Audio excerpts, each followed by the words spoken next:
Bonjour à toutes et à tous, bienvenue dans French Fries. Je suis Audrey, je vis à Dubaï depuis 2019. Au fur et à mesure de mes rencontres ici, j'ai souvent été impressionnée par ces femmes qui partent s'installer seules à l'étranger. J'ai donc eu envie dans ce podcast de mettre en lumière le parcours professionnel et parfois personnel de ces femmes inspirées et toujours inspirantes. Et si depuis la France ou ailleurs, ne serait-ce qu'une jeune femme, ou moins jeune d'ailleurs, se sent rassurée quant à son envie d'expatriation après nous avoir écoutés, alors mon contrat sera déjà largement rempli. Bienvenue dans French Fries. Bonjour Johanna. Bonjour Audrey. Merci beaucoup d'avoir accepté mon invitation parce qu'on se connaît peu, on s'est rencontrés il n'y a pas longtemps. Oui, c'est un plaisir. En fait, c'était une belle coïncidence, comment on s'était rencontrés et comment on a pris la décision assez rapidement. C'est vrai. Ouais. Donc oui, merci beaucoup de me faire confiance. Bienvenue dans mon podcast. Merci. Est-ce que comme tout point de départ, si ça ne te dérange pas de me dire ton âge et depuis combien de temps tu vis à Dubaï, s'il te plaît? Alors voilà, je vis à Dubaï depuis février 2002. Ah oui, donc d'accord. ça fait 24 ans et quelques mois. J'ai 52 ans, donc je suis venue à Dubaï, j'avais 28 ans. Ok. Et l'aventure a commencé depuis ce temps-là. Oui, ça a dû changer un peu depuis le temps. Ah oui, mais c'était une super excellente opportunité et chance de voir Dubaï grandir sous mes yeux. C'est quelque chose que je garde bien en tête. Ouais, c'est beau. Et quelle est ta profession? Est-ce que tu peux juste nous résumer un petit peu ce que tu fais pour les gens qui ne te connaissent pas, même si je sais que la communauté francophone te connaît bien. Voilà. Alors moi, je suis dentiste de profession. Je suis dentiste depuis 1996. Donc, ça fait, cette année, je vais fêter mes 30 ans de carrière. Oh, c'est un bel anniversaire. Oui, en juin. Donc, oui, c'est cool. Et depuis quelques années, j'ai été en France et j'ai fait un CAP en fleuristerie. D'accord. Donc, pour sortir un peu du cadre très sérieux de la médecine dentaire, j'ai fait un CAP en fleuristerie et j'ai ouvert ma boîte en juillet 2023. D'accord. Et donc, ton CAP, tu l'as fait en ligne. Il n'y a pas très longtemps, du coup, là? Non, je l'ai fait, au fait, j'ai commencé en 2022. D'accord. C'était un CAP de 2 ans, mais j'ai fait intensif, j'ai terminé en 11 mois. Donc, tu avais ta profession de dentiste et en parallèle, tu reprenais des cours en ligne de fleuristerie. C'était super intéressant. Je bossais jusqu'à minuit, je me réveillais à 5 heures. Je voulais terminer, je voulais prendre l'examen de l'année même plutôt que d'attendre le cycle d'après. Tu dois sinon, ça va traîner. Donc, j'ai fait des stages ici sur Dubaï, chez des fleuristes basés sur Dubaï. Et c'était un CAP, donc un peu comme Instagram et Facebook. Donc, il fallait soumettre les projets en ligne. D'accord. Et nous avions des visios, donc pour parler avec notre prof en France et tout. C'était super mais chouette. c'est rigolo. Et du coup, d'où t'es venue parce que donc, juste pour reprendre, pour ceux qui connaissent pas trop ton parcours, tu étais en France avant de venir à Dubaï ou... Non, j'étais au Liban avant de venir à Dubaï. Okay. Et j'ai fait mes études à la faculté française, disons, de médecine dentaire à Dubaï, donc de Beyrouth. Donc, c'était le curriculum français. Ensuite, je me suis spécialisée aussi au Liban, à Beyrouth. J'ai travaillé un tout petit peu. Je suis venue ici. J'ai commencé à faire des allers-retours aux États-Unis pour la cosmétique dentaire. D'accord. Et c'était un parcours dentaire jusqu'en, disons, 2021-2022. D'accord. J'ai eu toujours des épisodes que j'ai envie de sortir un peu de cette cage médicale. Et tu as toujours eu un peu la fibre, j'allais dire artistique, si c'est de l'art quand même, la création florale. D'accord. Donc, tu as toujours eu quand même ça en toi Oui, et j'adore l'hospitalité. Moi, avant d'être dentiste, je voulais faire le hospitality management. D'accord. J'ai pas eu... les circonstances n'ont pas permis, mais j'ai gardé ça en tête. D'accord. Et j'ai dit, OK, peut-être avec les fleurs, je pourrais rentrer dans ce domaine un peu événementiel, un peu créatif. Donc, c'était un petit chemin pour retourner au point de départ que je voulais au début. Et pourquoi qu'est-ce qui a fait que tu es arrivée à Dubaï juste au tout début, quand tu as décidé de partir de Beyrouth? Est-ce que c'est une opportunité professionnelle qui s'est ouverte ou... Oui, c'était un peu de tout. D'accord. Donc, quand j'ai quitté le Liban, j'avais pas quitté le Liban quand il y avait un bas. Donc, ça fonctionnait. C'était entre deux bas, disons. Mais j'avais voulu changer. J'avais un peu le sens de l'aventure, de changer. Beaucoup de mes amis avaient quitté et je voulais faire la même chose. J'ai eu une opportunité en Afrique que je n'avais pas prise. Et ensuite, je me suis décidée sur les Émirats. Donc, j'avais de la famille ici. Donc, j'ai des cousines qui sont nées ici. Ma tante mariée, elle était venue aux Émirats dans les années 80. Donc, il y avait déjà un point de départ. D'accord. mais je ne suis pas venue à Dubaï au début. Je suis venue à Al Ain. D'accord. C'était très rigolo parce que c'était trop différent de la culture d'où je venais. Je dis c'est très beau, mais non, je préfère Dubaï, qui était déjà avec C'était toute déjà l'énergie un peu plus, de Dubaï. ok. Je voulais un endroit avec beaucoup plus d'énergie.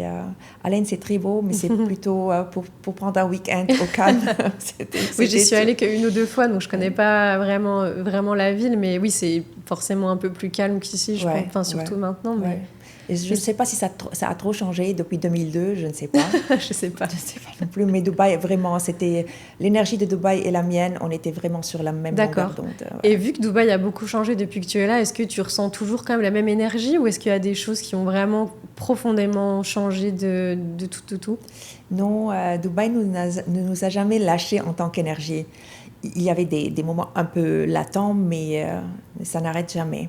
Et c'est cette énergie qui nous laisse continuer à créer, à être motivé, et il y a le soleil aussi. Quand les soleils, c'est toute l'année, donc il n'y a pas à se plaindre comme quoi on est énergétiquement bas. Okay. c'est intéressant comme vision de... Okay. Oui, c'est pour ça que les jours de pluie, on se calme vraiment. On a besoin parfois de ces 4 saisons, mais l'énergie solaire aussi, c'est un booster, quoi. Ok. Ouais. Moi, je viens d'une région en France où il pleut vraiment souvent, donc oui, ça m'impacte encore plus, je pense. Quand il y a le soleil, on n'a pas d'excuse pour ne pas se lever tôt le matin. Mais c'est vrai que des fois, la pluie a ce côté... Moi, j'ai des amis qui vivent à Dubaï depuis longtemps, et quand il y a quelques jours de pluie, on est hyper content parce qu'on se dit « Ah, cool », mais quand il y a 2-3 jours de pluie, on se dit « Bon, là, c'est bon, il faut que le soleil revienne ».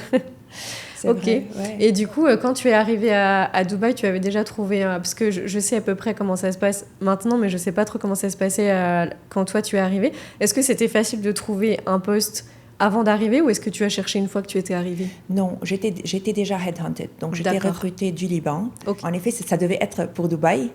Mais bon, ensuite, à la dernière minute, ils m'ont dit que c'était à Al Ain. Ok. Donc, c'était un marketing word. Oui, ok. D'accord, mais comme j'avais fait mes valises, je voulais quitter. Okay. J'ai dit, bon, d'accord, je prends le challenge. J'étais venue déjà à Dubaï en 1991. Ok. Et j'avais fait un petit saut à Al Ain pour voir un peu. J'ai dit, ok, puisque j'avais visité, je prends ma chance. Et au lieu de signer un contrat de 2 ou 3 ans, j'ai dit, je fais 1 an. Je vois comment ça se passe. Ah oui, c'est cool que tu aies pu faire ça. Ils ont accepté, l'hôpital était nouveau, donc ils ont dit, c'est d'accord. Okay. Et depuis 25 ans, donc ils ne pouvaient pas trop faire pression. Tu vois, une femme qui vient toute seule à Al Ain... Et ça, c'était plus flexible, un tout petit peu, je crois. Tu penses que c'est moins flexible maintenant, vu que l'offre s'est développée ou... Ça veut dire, il y a beaucoup de femmes qui viennent toutes seules maintenant. Oui. Le pays, il est établi. C'est différent maintenant, parce qu'on dit qu'il n'y a pas de raison. Tout le monde connaît la région. Il n'y a pas à tester. Je ne sais pas comment ça se passe, mais c'était mon expérience. C'était ton ressenti, en tout cas, toi, quand tu es arrivée. Donc, j'ai passé les examens, parce que tu m'avais posé la question, comment ça se passe? Il fallait passer les examens parce que Al Ain fait partie d'Abu Dhabi. D'accord. Donc, j'ai dû passer 2 examens en tant que spécialiste. Donc, c'était des examens oraux. OK.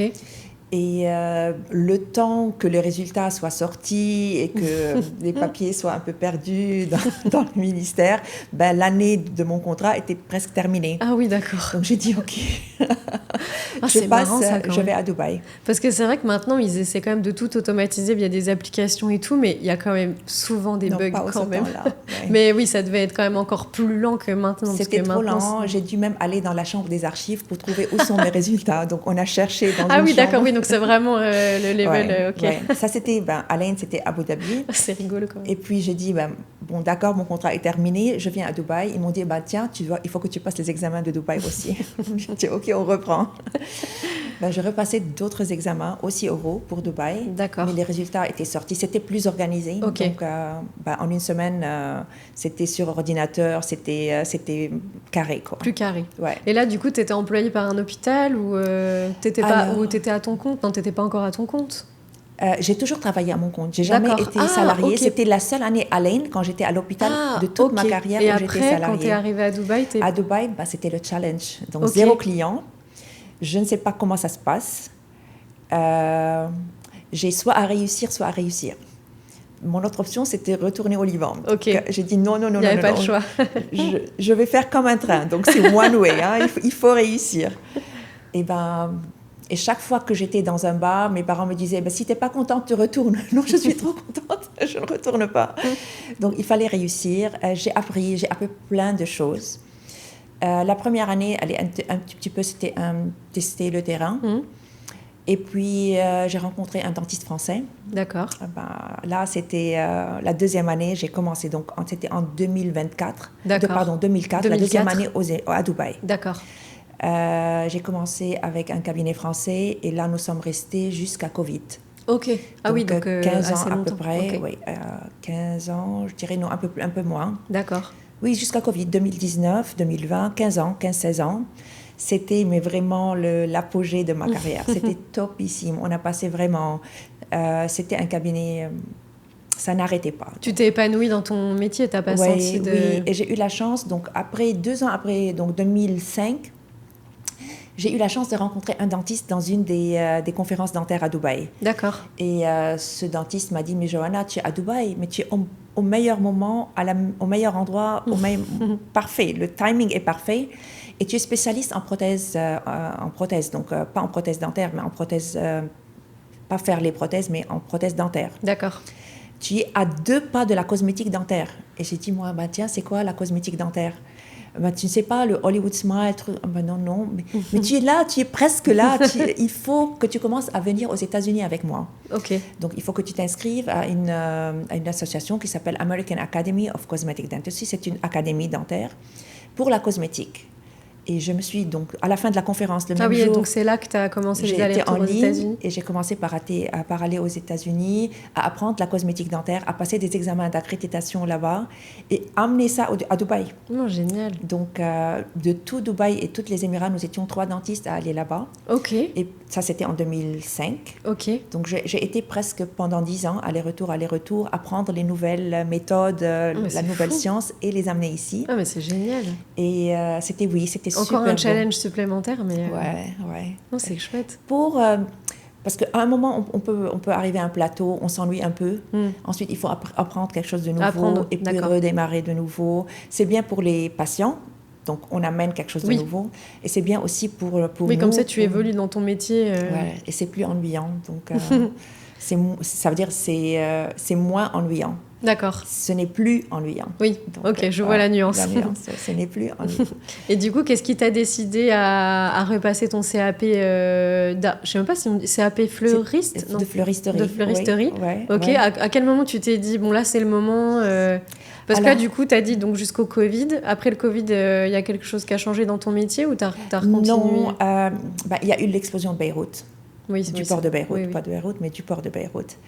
Et je pense toujours, en tant que Libanaise, on pense toujours quelques années après. D'accord. Comment planifier pour après? On ne peut pas vivre aujourd'hui. Okay. On doit vivre aujourd'hui, mais il faut toujours penser à option B parce que c'est intéressant. Oui. Qu'est-ce qui va se passer? Oui. On a toujours ça. Qu'est-ce qui va se passer? Il faut toujours option B. Moi, pour 3 raisons. Donc, déjà, je suis manuelle. J'adore travailler avec mes mains, mais je voulais aussi quelque chose de féminin. D'accord. Et il faut penser donc à plus tard, à ma retraite. Qu'est-ce que je vais faire plus tard? Peut-être que je dois toujours continuer à travailler. Peut-être que je ne pourrai pas travailler la dentisterie. Et je voulais aussi m'approcher de tout ce qui était événementiel. OK. Donc, ces 3 raisons m'ont poussée. Et je voulais aussi avoir la flexibilité de pouvoir travailler dans un endroit, n'importe où dans le monde, sans me dire, Johanna, il faut passer des examens. D'accord. Je sais qu'avec la médecine dentaire, j'ai passé beaucoup d'examens. Donc, je voulais un truc qui soit mobile, flexible, où je peux amener mon sécateur ou n'importe quoi, ma toile. Tu passes des outils de dentiste au sécateur. Oui, je suis manuelle. Donc, je voulais faire un truc plus flexible, féminin, sans examen. Et ton CAP quand même, ça t'a pris du temps. Oui, mais je l'ai pris. Ça veut dire si un jour je veux devenir fleuriste en Chine, oui, t'as pas besoin de repasser d'examen si tu changes de. Okay. Ouais, donc voilà, j'ai le diplôme français, c'est bon. Donc j'ai dit ok, d'accord, je fais intense, et puis c'est terminé, et puis c'est la fin. Et du coup, comment tu t'organises là en ce moment, parce que t'as encore t'as plusieurs cabinets, il me semble. Oui, parce que je suis spécialiste, le département de la santé, le DHA, me permet de travailler dans 3 cabinets. Ok. Donc voilà, maintenant je suis dans 2, l'un sur Dubai Marina, l'un sur Suqeim. Ok. Mais comme je ne suis pas mariée, j'ai pas d'enfant, donc je peux travailler, je peux m'amuser le soir à faire des bouquets. Et durant les week-ends, si j'ai des événements, je peux les travailler dans un hôtel, je peux les travailler. Donc, j'embauche des freelancers et on travaille le projet ensemble. Ah, mais c'est super, c'est hyper intéressant. Ça me fait plaisir. Mais donc, du coup, comment techniquement tu reçois les fleurs? Donc là, pour l'instant, tu fais ça chez toi? Enfin, tu crées tes bouquets, tu les fais à la maison? Oui, j'ai des endroits où je peux travailler. D'accord. Chez les grossistes, il y a des endroits qui sont dédiés où on peut j'avais pas pensé à ça. préparer, louer des petits espaces, comme ici, comme on loue et travailler. Et quand j'ai des grands événements, on peut travailler. Donc, c'est le grossiste qui m'amène les fleurs directement à l'hôtel. Là où tu as l'événement. Et je peux travailler à l'hôtel même. Donc, l'équipe vient, on travaille, et puis il nettoie, et puis c'est terminé. Mais c'est hyper intéressant. C'est chouette que tu réussisses à combiner les deux. Bon, je pense que tu dois avoir des semaines et des week-ends très chargés. Mais oui, parfois, c'est jusqu'à minuit et il faut se réveiller tôt pour livrer très tôt avant l'événement. Mais j'aime bien. Tu vois, quand on est passionné, on compte plus. On compte plus ni les heures, ni les... surtout que tu fais le processus de création depuis le tout début. Je suppose que c'est toi qui imagines un peu les couleurs, les assemblages de c'était fleurs. C'était ça le but. Mais parfois, je fais... on me demande... Tu peux refaire ça. On m'envoie des photos. Ah oui, on t'envoie des modèles. Oui, je peux refaire. Et parfois, c'est des moodboards. Donc, disons, je ne sais pas si c'est un moodboard pour un mariage. On demande c'est quelle couleur, c'est quel thème. J'ai fait déjà un événement style Santorini. Donc, c'était bleu et blanc. Ah, super. Ouais, avec des trucs... c'était à Abu Dhabi. C'était pour un engagement party. Donc, j'ai fait 2 événements déjà pour le 14 juillet, pour le consulat. Donc, c'était 2 années consécutives. J'ai travaillé aussi avec le German Business Council, Swiss et Austrian Business Council pour promouvoir le tourisme dans leur pays. Donc, ils avaient préparé un dîner de gala. On a fait ça au Palazzo Versace. Donc, c'était sympa. Ça devait être super. Je fais beaucoup d'ateliers floraux. Et des bouquets Oui. Pardon, je te coupais la parole. Quand tu dis des ateliers, c'est qu'on peut s'inscrire et tu formes les gens à créer des bouquets. C'est super. Des bouquets ou bien des arrangements piqués dans la mousse. Ça dépend de mon inspiration, qu'est-ce que j'ai envie de faire. Donc, on fait souvent pour Noël, la fête des mères, la fête des femmes, Valentine's. Donc, c'est très intéressant. Les gens aiment bien. Tout le monde sort comme s'ils avaient vraiment pris un comprimé de relaxation. Non, mais c'est trop chouette. C'est trop chaud, ouais. Et en plus, ça te permet, toi, de compléter un peu ton savoir et de renouer un peu avec ton côté artistique et créatif. C'est une thérapie aussi, les fleurs. Moi, quand j'ai pas des fleurs chez moi, il dit il faut un projet maintenant parce que tous les restes, je les garde chez moi ou je les prends au cabinet. D'accord. Je les donne à mes patients. Tu dois avoir, tes patients, ils doivent être contents. Ils sont trop contents quand j'ai des fleurs. Parce que moi, je t'avais vu, donc il y avait un petit marché il y a 2 semaines et tu avais ton stand, du coup, et tu faisais des petits bouquets, etc. Et c'est vrai que les fleurs, ça a toujours un pouvoir. Ça apporte toujours du bonheur. C'est de la belle énergie. C'est de la belle énergie. Et j'en ai parlé à la télévision parce que j'ai été aussi hostée 4 fois sur NBC pour parler des fleurs et de l'énergie positive qu'elles amènent avec elles. Surtout dans le domaine médical, dans les centres hospitaliers. Ah oui, j'avais pas pensé à ça. Les chambres ont une vue sur un jardin ou sur une montagne. À comparer avec des chambres qui ont une vue sur un mural. Sur un mur, les patients guérissent plus rapidement quand il y a une vue sur le verre. Et dans les espaces feng shui, s'il y a des plantes, les employés sont moins stressés, ils sont plus performants quand il y a de la verdure. Faut que je mette des fleurs chez moi, peut-être que mon fils sera plus détendu. Des fleurs, des plantes, c'est bien pour tout le monde. C'est hyper intéressant. Aujourd'hui, j'ai une pivoine blanche grande comme ça, mais quand je buvais mon café ce matin, j'avais de la pivoine comme ça devant moi, elle me souriait. Ça faisait du bien. De toute façon, on sent que, même on avait discuté vraiment pas très longtemps, mais ça se sent que tu es passionnée et que moi je dis toujours que je suis passionnée de gens passionnés. Quand les gens me partagent leur passion, que ça soit même une passion que je connais peu, je suis toujours admirative de vraiment se lancer à fond dans quelque chose. C'est contagieux, n'est-ce pas? Ça passe. C'est vrai. Mais il y a des gens qui sont un peu plus hermétiques, qui sont plus cartésiens, qui vont moins être touchés par ce côté passionnel ou un peu artistique. Et moi, c'est quelque chose qui me touche vraiment beaucoup, même dans ma vie personnelle. Mais je trouve ça vraiment fou ton parcours parce que t'es quand même, je pense qu'on peut dire que tu es quand même très accompli dans ton parcours dentaire, ton parcours professionnel de base. Donc se lancer encore un défi par-dessus pour allier tout ce qui est... Ben, quand même, ça t'apporte quand même une grosse charge de travail, mais le côté passion et de te remettre à fond dans autre chose tout en gardant ta carrière en parallèle, je trouve ça... Mais ça me balance, au fait. Ok. Ça me balance. Oui, toi, tu trouves que même personnellement, ça te permet de... Ok. Oui, au lieu d'être toujours dans le cadre trop sérieux, il faut quand même aérer un peu le cerveau. Oui, c'est bien dit. Et du coup, tu travailles, donc si j'ai bien compris, autant pour les particuliers que les professionnels. Tu peux, par exemple, travailler pour un hôtel, mais tu peux aussi travailler si on a une fête d'anniversaire ou un mariage. Ok. Ou bien quelqu'un est invité à un dîner, une naissance. Ah oui, ça peut être juste pour un dîner. Oui, ça peut être un bouquet unique ou une décoration de table. D'accord. Donc pour un dîner à la maison, beaucoup de petits bouquets et tout, oui, je fais ça. En plus, ça change tout quand tu as une belle décoration de table, quand tu fais un événement. Oui, mais bon, durant la journée, c'est le cabinet. Donc moi, je suis spécialiste en prothèses dentaires. Ok. Je fais des traitements de routine. Donc je fais aussi... donc je vois les teenagers, pas les tout petits, mais un peu moins petits. Les parents, donc les adultes aussi. Je fais des traitements de routine, de prothèses, de cosmétiques, les traitements articulaires, douleurs à l'articulation, tout ça. Et on parle maintenant beaucoup de longévité, comment les infections buccales peuvent affecter des maladies dans le corps. Donc ça, c'est la mode maintenant. Et c'est la mode, c'est la nouvelle science qui se dirige dans ce sens-là. D'accord. Donc, on a fait un événement au cabinet, on a parlé de comment prendre soin de la bouche peut aussi... réduire des infections dans tout le corps. Parce que quand la bouche saigne et les mauvaises bactéries rentrent à contre-courant, ça peut causer des problèmes gastriques, cardiovasculaires. C'est lié à la maladie d'Alzheimer. On peut avoir des accouchements prématurés à cause de ça. C'est trop lié. Il y a la science en parle beaucoup maintenant. Parce qu'avant, on voyait la bouche comme une entité à part. Mais la bouche fait partie du corps complet. Donc, on voit les mêmes bactéries dans la bouche, on les voit dans le cerveau, dans la maladie d'Alzheimer. Ah, d'accord. Et parfois, on peut respirer ces bactéries et ça peut faire des problèmes pulmonaires. Oh, mais oui, d'accord. Ça, c'est un sujet complètement Non, mais c'est hyper... parce que, je savais que tu organises aussi des événements. C'est via ton cabinet que tu les organises? Est-ce que c'est... Nous organisons ça C'est sur des thèmes précis? Oui. Et parfois, je suis à la télé, on parle aussi de ce sujet-là, surtout quand ils sont nouveaux. Je suis passée plusieurs fois à la télé, on a parlé des reflux gastriques et comment l'acidité qui vient de l'estomac, elle peut faire fondre les dents. Oui.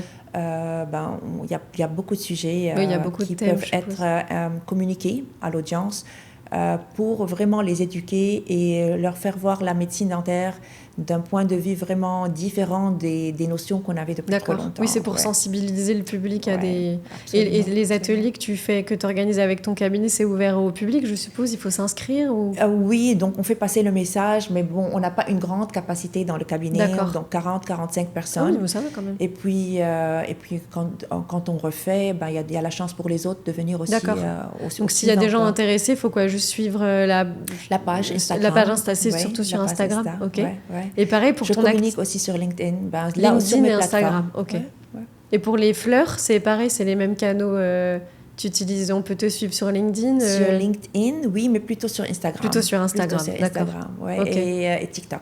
Et TikTok, les fleurs. Comme ça, on peut voir un peu ce que tu fais et s'il y a des gens qui sont intéressés. Avec plaisir. La fleur aux dents, on dit ça, c'est l'expression. Avoir la fleur aux dents, c'est-à-dire être toujours souriant. Ah, je savais même pas. Oui, on m'a appris ça. On m'appelle la dentiste fleuriste. Oui, mais... Et toujours, on me dit, la fleur aux dents, elle vient, ou un truc comme ça. Mais c'est génial, en plus, ça te correspond parfaitement. Et du coup, pour revenir un petit peu sur... parce que tu m'avais dit aussi qu'on pourrait parler un peu de Dubaï il y a longtemps. Est-ce que, c'est une question très basique, je ne peux pas te demander qu'est-ce qui a changé, parce que je pense qu'il y a beaucoup trop de choses qui ont changé. Enfin, pas trop de choses, mais beaucoup de choses qui ont changé. Mais tu as dit tout à l'heure, en tout cas, que tu sentais la même énergie. Donc, tu n'as pas assisté à un changement qui t'a déçu, ou il n'y a pas des choses qui te manquent? Ou au contraire, qu'est-ce que tu trouves de différent et qui est peut-être un peu mieux ou un peu... Alors, il n'y a pas un endroit parfait. Il n'y a pas un endroit dans le monde qui est parfait. Donc, il y a toujours quelque chose qui manque quelque part. Mais sur une échelle de 10, Dubaï, les Émirats, ils cochent beaucoup de cases. Parfois, on a besoin, comme on dit, de la nature, de la pluie, de sentir les 4 saisons. Oui, mais pour moi, Dubaï coche beaucoup. Ok. Ouais. J'ai eu des moments où vraiment, j'ai dit, ça fait trop longtemps que je suis là, j'ai envie de sortir. Mais on est bien connectés aussi. Donc, on prend l'avion, on peut aller n'importe où, en vol direct, changer les idées, 1 semaine, 10 jours, revenir. C'est vraiment trop pratique. Il n'y a pas... On n'a pas à faire des connecting flights. S'évader un peu et revenir. Oui, s'évader et revenir. La sécurité, jusqu'à avant février. Oui, mais là, bon, c'est sûr qu'en ce moment, c'est pas l'idée. C'est propre, c'est safe pour une femme pour venir seule. Oui, c'est vrai. Ouais. Et même depuis 25 ans. Et ça, c'était déjà le cas c'était déjà quand le t'es cas. arrivée. Oui, c'est intéressant ça. On me voyait un peu comme weird au début. Ah bon? Ça veut dire quand j'étais venue à l'Inde, déjà comment je m'habillais, c'était un peu weird. Mais bon, j'ai dit oui, une femme qui venait seule, c'était pas. J'étais un peu. Ouais, ça c'est hyper un peu la princesse, mais D'accord. un peu celle qui sort de la box. Donc, I was out of the box. Il y avait beaucoup moins de femmes qui venaient seules. Ouais. C'était des femmes qui venaient plus qui étaient déjà mariées ou qui venaient qui arrivaient. Oui, ou qui venaient, je ne sais pas, avec une boîte, un salaire. D'accord. Tu vois, embauchées de leur. Mais commencer comme ça de zéro, il fallait faire du networking. Et moi, j'étais un peu shy. Comment faire, sortir, parler aux gens, leur dire de venir chez moi. Parce que dans d'autres pays, tu vois, tu as la plaque blanc sur noir ou noir sur blanc. Je suis là, docteur Intel. Et les gens viennent. D'accord. À Dubaï, il n'y a pas ça. On avait la chance d'être sur la télé. On avait la chance de sortir, de publier. Donc, c'était des opportunités pour moi de faire d'autres choses pour me faire savoir. Et donc, tout était nouveau. Il faut apprendre un design, faire un design, mettre une publicité, passer à la télé, parler parler du faire ça toute seule, en fait, au début. Oui, j'avais 0 client. Donc, il faut que les gens, déjà, qu'il y ait le trust, le trust, pour qu'ils viennent ouvrir leur bouche et se faire traiter. Oui, surtout qu'on a toujours un peu peur d'aller chez le dentiste. Oui, et ma mère me disait, je dis, mais mon agenda n'est pas full. Et elle me disait, mais toi, tu coupes où tes cheveux? J'ai dit, quand je rentre au Liban, je coupe mes cheveux. Elle m'a dit, tu veux que les gens, du premier jour, ils viennent, ils ouvrent la bouche. Il faut du temps pour qu'ils te connaissent. Oui, ça prend du temps. Donc, quand je rencontrais des gens, c'était après 3 mois qu'ils venaient chez moi. Il faut avoir la nécessité d'aller chez le dentiste.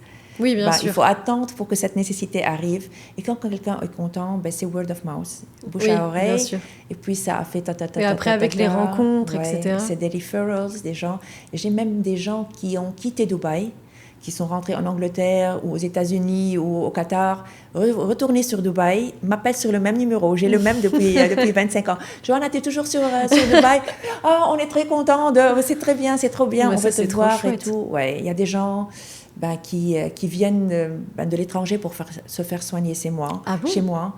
Oui, parce que déjà, on a les rendez-vous qui sont plus rapides, les cabinets sont trop beaux, les services sont topissimes, c'est 5 stars. Mais c'est vrai qu'en France, il y a beaucoup de professions où il y a des mois d'attente pour... ma maman, elle avait besoin d'un rendez-vous, je crois que c'était chez l'ophtalmologue pour un contrôle, il y avait 1 an d'attente. Ouais, on peut attendre. Et il venait en vacances à Dubaï et j'ai même dit à ma maman, mais si tu veux, prends un rendez-vous ici. Oui. Il fallait juste qu'elle fasse un contrôle, etc. Puis en fait, il y a un créneau qui s'est libéré, elle l'a fait en France. Mais oui, c'est vrai que sur la rapidité des rendez-vous... c'est plus rapide. Et même là, les machines sont plus innovantes, plus la technologie. Donc, on est toujours en au top. Au top, ouais. Donc, aujourd'hui, ton agenda, il est full, par contre. Oui, entre les fleurs et les dents, je te raconte pas. Parfois, c'est... Je mets ma tête sur mon oreiller, c'est terminé. Hein. En 3 secondes, c'est parti. Au moins, tu as des bonnes nuits bien reposantes où tu dois rêver de fleurs et de... Et juste d'un point de vue pratique, quand tu as démarré ta deuxième profession dans le domaine des fleurs, est-ce que je suppose que ton réseau que tu avais vraiment construit t'a permis de trouver des clients assez rapidement ou t'as dû après tu étais déjà peut-être plus installée dans tout ce qui est marketing Oui, c'était plus facile. Ouais, ça a été plus fluide, je suppose. Mais c'est une autre niche. Donc moi, quand je cherche, je vais auprès des gens qui sont dans le food and beverage, dans le hospitality, dans les marques de luxe. Donc mais parfois, quand je dis je suis dentiste fleuriste, des gens me disent mais tiens, moi j'avais besoin d'un dentiste. J'ai dit oui, mais je viens dans l'optique des fleurs. Donc parfois c'est l'inverse. Donc, je suis en train de pitcher pour les fleurs et les gens me disent, mais ok, il est où ton cabinet? Ok. Donc ça peut faire double. Ça fait c'est tant mieux, marrant. tant mieux. Mais c'est vrai que je sais pas s'il y a beaucoup de dentistes fleuristes j'ai pas dans le monde. C'est trop rare. Non, mais c'est vraiment chouette. Et oui, donc du coup, même si tu avais, on va dire, même si tu maîtrisais les outils techniques de marketing, tu as quand même dû réapprendre, enfin pas réapprendre, mais réadapter dans le milieu plus de l'événementiel et du F&B. Donc ça t'a quand même demandé un peu d'effort de faire de la pub, ou ça a été assez rapide? Ça m'a permis de me lâcher plus parce que ok. Dans le domaine médical, j'aime pas trop passer sur les réseaux. Je ne sais pas, je ne me trouve pas en tant que dentiste en train de faire la promotion de mon business parce que je suis encore mentalité ancienne. Ok. Les gens me connaissent, ils viennent chez moi. J'ai trouvé trop de difficultés, mais jusqu'à maintenant, de me promouvoir en tant que dentiste sur un réseau social. D'accord. Pour les fleurs, c'est juste l'inverse. C'est des fleurs.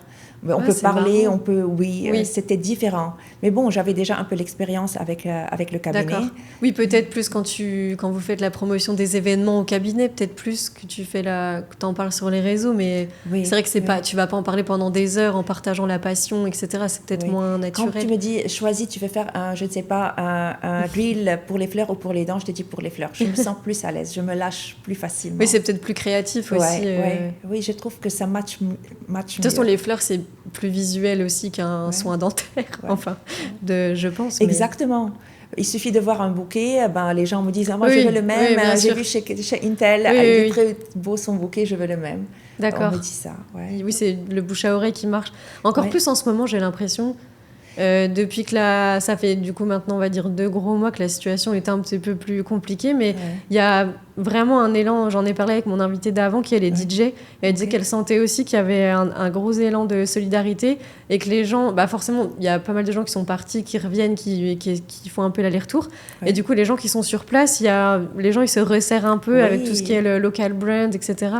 Donc ça fait toujours chaud au cœur de voir que tu as été recommandé par quelqu'un et que... Oui, mais c'est drôle, on pense que durant les moments un peu difficiles, chacun va partir de son côté, mais c'est juste l'inverse. Non, c'est parce vrai, qu'on est tous dans le même... c'est comme un bateau, si quelqu'un coule, c'est tout le monde qui va couler ensemble, donc il faut qu'on Moi, je parle plus à mes voisins, ou alors même, on a le classique de Dubaï, mais on a un groupe WhatsApp avec les parents des enfants qui sont dans la même classe que mon fils, enfin classe, il a 3 ans, on va dire les parents de la crèche, et les gens se parlent beaucoup plus que d'habitude. Oui, parce qu'il y a un peu d'inquiétude, est-ce que vous avez vu ça, comment on fait, parce que là il y a les cours de e-learning, mais bon, ils ont entre 3 et 4 ans, donc le e-learning c'est un peu rigolo de voir les mamans qui sont en mode non mais nous on va pas le faire, mais du coup il y a cet élan un peu l'entraide. Voilà, tout le monde est ensemble, tout le monde sait que tout le monde fait comme il peut, tout le monde s'adapte, et ça fait quelque chose de beau au final, parce que les gens sont un peu plus tolérants aussi. Oui, et tu sens que tu n'es pas seul dans ça. Donc tout le monde est dans ça. C'est ceux qui sont là, on est là, et de toute façon on est là, donc on va pas... Et on apprend de chacun de son expérience, comment vous avez fait dans ce cas-là et tout. Ouais, c'est vrai. Puis en plus, même quand c'est des amis proches, on réagit pas tous de la même façon. Non. Parce que moi, dans mes amis, il y a des gens qui sont hyper stressés, d'autres pas du tout. Donc c'est vrai, je trouve que c'est bien de trouver... Tout le monde s'adapte à tout le monde, et je trouve que même... Je connais pas assez le business entier des Émirats, mais je trouve que même il y a pas mal de collaborations là, qui se sont faites dans le milieu de l'art, dans les galeries d'art, etc., pour promouvoir plus les artistes locaux. Donc ça a peut-être donné la chance à des gens... Maintenant, c'est le Dubai Art Week maintenant qui va commencer aussi. Oui, oui, ça c'est vrai. Et beaucoup de gens qui sont à Dubaï n'ont jamais vécu des épisodes comme ça. Moi, j'ai eu, je ne sais pas si je veux dire la chance ou la malchance de vivre la guerre au Liban, mais ça m'a donné comme un effet trampoline. Donc, pour moi, c'était du déjà vu. L'adaptation était évolue naturellement. Enfin, ça résonne forcément avec l'histoire de chacun. Moi qui ai la chance d'avoir grandi en France, dans un pays en paix, c'est sûr que forcément, dans mes amis français et qui ont le même parcours que moi, ça résonne pas évidemment pareil. Je peux vous dire, vous avez géré super bien. Ah c'est gentil. Mais vraiment, c'est pas ça, c'est que la réaction, l'apprentissage a été très rapide. Mais bon, d'accord. C'est j'espère intéressant. que ces jours-là vont passer, qu'on va positif. Faire des fleurs tout le temps et tout. Et je veux juste dire encore une chose sur les fleurs. Ce qui a fait marcher mon business floral, c'est que mes créations sont contemporaines. Ok, Mon style de bouquet est différent de ce qu'on voit sur le marché de Dubaï. d'accord. Et il y a une demande folle pour ces bouquets contemporains un peu à l'européenne, Ok, qu'on ne trouve pas quand on va peut-être au supermarché à d'accord. Dubaï Oui, c'est ou une vraie ailleurs. plus-value. Donc, j'ai des gens qui m'ont dit, j'ai offert ton bouquet à une amie suisse et elle m'a dit, à part la Suisse, j'ai jamais vu quelque chose comme ça. Ah, mais trop génial. Donc, le choix des couleurs, mais aussi des fleurs qu'on ne peut Ok. pas se permettre de mettre dans les grandes surfaces. D'accord. Parce qu'elles sont plus chères ou plus exclusives. Et moi, Ok. je peux les chercher à l'unité, à la demande. D'accord. Ça a fait que mes bouquets sont un peu différents. Ok. Juste entre parenthèses. Bah non, mais c'est une très belle façon de conclure sur ta passion. Et je te souhaite beaucoup de réussite dans tes deux domaines, même si bon, la dentisterie, tu as quand même pas mal d'années de recul. Mais en tout cas, merci encore beaucoup pour ton temps. Merci à toi, merci de m'avoir choisi, de faire part de ta série de podcasts. Un plaisir, un grand plaisir. Et à très vite. Et puis je mettrai tous les contacts, etc. Donc si vous êtes intéressés, n'hésitez pas. Génial. C'était un très bel interview de toute façon, mais vraiment fluide, comme si on se connaissait depuis trop longtemps. Et ravi que ça t'ait plu et merci encore beaucoup. Merci.